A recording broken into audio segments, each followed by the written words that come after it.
আমার সঙ্গে রয়েছেন চিকিৎসক পূর্ণব্রত বাবু, আপনারা কি হাসপাতালে ঢুকতে বাধা পেয়েছিলেন? কি কেন ভেতরে ঢুকতে চাইছিলেন আপনারা?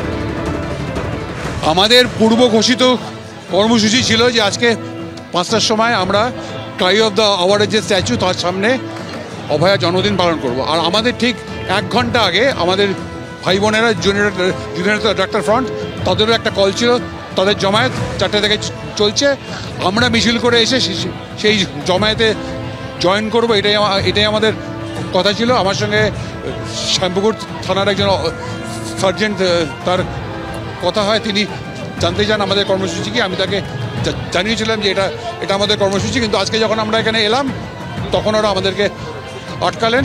তারপর বিভিন্ন রকম কথা বলতে লাগলেন যে গ্রুপে আপনারা যান, গিয়ে একটা দল ভেতরে ঢুকবে, তারা আবার ফেরত আসবে, তারপরে আবার একটা দল ঢুকবে। তো আমাদের মনে হয়েছে যে এইভাবে আমরা যে কর্মসূচি করতে যাচ্ছি সেটা এইভাবে করা সম্ভব না, সেই জন্য আমরা ঢুকিনি ভেতরে। আমরা আপাতত আজিকা রোডের ওপর দাঁড়িয়ে। এখানে কি থাকবেন আপনারা?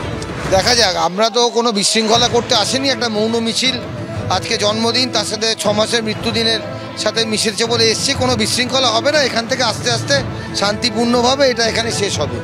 আমরা দেখতে পাচ্ছি যে এখানে ইতিমধ্যেই রাস্তা জুড়ে তারা দাঁড়িয়ে পড়েছেন এবং আমরা দেখতে পাচ্ছি সিনিয়র ডাক্তাররা রয়েছেন, চিকিৎসক সিনিয়র চিকিৎসকরা রয়েছেন। সেই ছবি দেখতে পাচ্ছি। বিচারের দাবিতে আজ অভয়ার জন্মদিনের দিনেও পথে নামতে হয়েছে প্রত্যেককে, সেই ছবি আমরা দেখতে পেয়েছি। আমাদের অপর প্রতিনিধি সত্যজিৎ বৈদ্য রয়েছেন। সত্যজিৎ,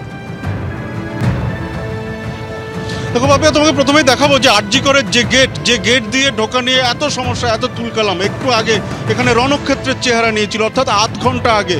এবং যেখানে তুমি দেখতে পাচ্ছ যে কেন্দ্রীয় বাহিনীর জওয়ান রয়েছে, পুলিশ রয়েছে, ব্যাপক সংখ্যক পুলিশ মোতায়েন করা হয়েছে বিশৃঙ্খলার পরিপ্রেক্ষিতে।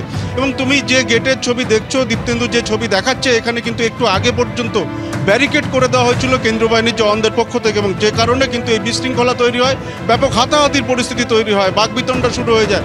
এবং তারপর আধা সামরিক বাহিনীর কর্তাদের সঙ্গে আন্দোলনকারীদের দফায় দফায় আলোচনা হয়, কোনো সমাধান সূত্র বেরোয়নি। তারপর যেমনটা আমরা দেখলাম যে কলকাতা পুলিশের উচ্চপদস্থ আধিকারিকরা আসেন এবং আন্দোলনকারীদের সঙ্গে কথা বলেন, যেখানে আমরা দেখলাম যে কিঞ্জল নন্দ সহ এরকম জুনিয়র ডাক্তার আন্দোলনকারীরা তারা ছিলেন, অভয়া মঞ্চের পক্ষের থেকে প্রতিনিধিরা ছিলেন এবং সাধারণ মানুষ তারাও ছিলেন। বারবার আলোচনার পর যেমনটা সমাধান সূত্র বেরিয়েছে যে পুলিশের পক্ষ থেকে মেনে নেওয়া হয়েছে যে আরও একটা গেট, অর্থাৎ বাঁ দিকের যে গেট, সেই গেট দেখাতে বলবো দীপ্তেন্দুকে যে এই গেটটা বন্ধ ছিল, অর্থাৎ এমার্জেন্সির সামনে এই গেট বন্ধ থাকার কারণে ওই একটা গেটে যখন বিশৃঙ্খলা হচ্ছিল তখন ব্যাপক সংখ্যক রোগীরা ভোগান্তির শিকার হচ্ছিলেন এবং চূড়ান্ত অব্যবস্থা তৈরি হয়েছিল, অ্যাম্বুলেন্স আসছিল। এই সময় কিন্তু এই গেট খুলে দেওয়া হয়েছে এবং পুলিশের পক্ষ থেকে মেনে নেওয়া হয়েছে সুশৃঙ্খলভাবে যদি ঢোকা যায় তাহলে কিন্তু তারা ছাড় দিতে পারেন, কিন্তু এখনো পর্যন্ত অচল অবস্থা কিন্তু পুরোপুরি কাটেনি।